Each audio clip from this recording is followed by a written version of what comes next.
বিচার, সংস্কার এবং নির্বাচন, এই তিনটি বিষয়ে সুস্পষ্ট রোডম্যাপ সরকার ঘোষণা করুক। তাতে রাজনৈতিক স্থিতিশীলতা আসবে। ফ্যাসিস্ট সরকারের পতন ঘটিয়েছি, এখন ফ্যাসিবাদী ব্যবস্থাকে বিদায় করে একটা গণতান্ত্রিক রাজনৈতিক ব্যবস্থা, একটা নতুন গণতান্ত্রিক রাজনৈতিক বন্দোবস্ত আমাদের প্রতিষ্ঠা করতে হবে। তার জন্য দরকার রাষ্ট্রের ক্ষমতার একটা ভারসাম্য আনা। ক্ষমতার মধ্যে কোনো ভারসাম্য নাই, সব ক্ষমতা একজন ব্যক্তির হাতে। এই অবস্থা বদলাতে হবে, ভারসাম্য আনতে হবে, সেটা আনলেই জবাবদিহি তৈরি হবে। এই জন্য সংসদ, বিচার বিভাগ, রাষ্ট্রের নির্বাহী বিভাগ, সবগুলো প্রতিষ্ঠান কিভাবে একটার সাথে আরেকটার ভারসাম্য সৃষ্টি হবে সেই দিকে আমাদের যেতে হবে। আমরা বলেছি সংস্কারের প্রস্তাবগুলো আপনারা সুনির্দিষ্টভাবে আনেন এবং তার উপরে সকলের মতামত দেন। যেগুলো সর্বসম্মত হয় সেটা জাতীয় সনদ আকারে তৈরি করেন। যেগুলো নিয়ে দ্বিমত থাকে সেগুলো জনগণের কাছে যাবে, জনগণ ভোটের মাধ্যমে নির্বাচিত করবে কোনটা বাংলাদেশে দরকার।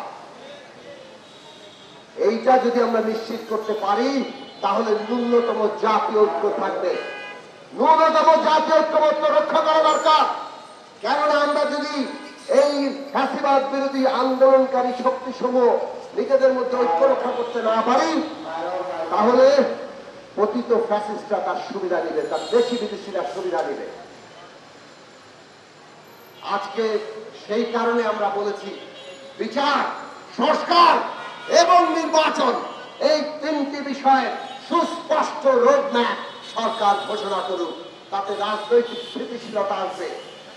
কিন্তু আমরা দেখলাম এই বিষয়ে সরকার নানা পক্ষের চাপে অথবা নানা কারণে যেভাবে সুস্পষ্ট রোডম্যাপে যাওয়া দরকার ছিল সেটা জাননি। না যাওয়ার পরিণতি আমরা আজকে দেখছি। একটা ভয়ঙ্কর অস্থিরতা, উত্তেজনা সমস্ত রাজনৈতিক অঙ্গনে তৈরি হয়েছে এবং আন্দোলনকারী শক্তি যারা ফাঁসিবাদের পতন ঘটিয়েছে তাদের মধ্যে আজকে একটা অনৈক্য সৃষ্টি হয়েছে, পরস্পর মুখোমুখি অবস্থা তৈরি হয়েছে। মনে রাখবেন এই পরস্পর বিরোধ এবং মুখোমুখি অবস্থা কেবলমাত্র ফ্যাসিস্ট শক্তি তাদের দেশি বিদেশি মিত্রদেরকেই সহায়তা করবে। শহীদের রক্তের উপর আমরা দাঁড়িয়ে আছি, রক্তের দাগ এখনো শুকায় নাই। কাজেই আমাদের ঐক্য কোনোভাবেই ভাঙতে দেওয়া যাবে না। ন্যূনতম জাতীয় ঐক্যমত্য আমাদের রক্ষা করতেই হবে, যত প্রতিদ্বন্দ্বিতার প্রতিযোগিতাই থাকুক। ফ্যাসিবাদী ব্যবস্থার বিপরীতে গণতান্ত্রিক ব্যবস্থায় যেতে হবে, আর গণতান্ত্রিক ব্যবস্থায় যেতে হলে জনগণকে সাথে নিতে হবে। নির্বাচন সে কারণে এই রাজনৈতিক সংস্কার এবং উত্তরণের গুরুত্বপূর্ণ অংশ। আমরা বারবার বলেছি নির্বাচন আর সংস্কারকে মুখোমুখি করবেন না।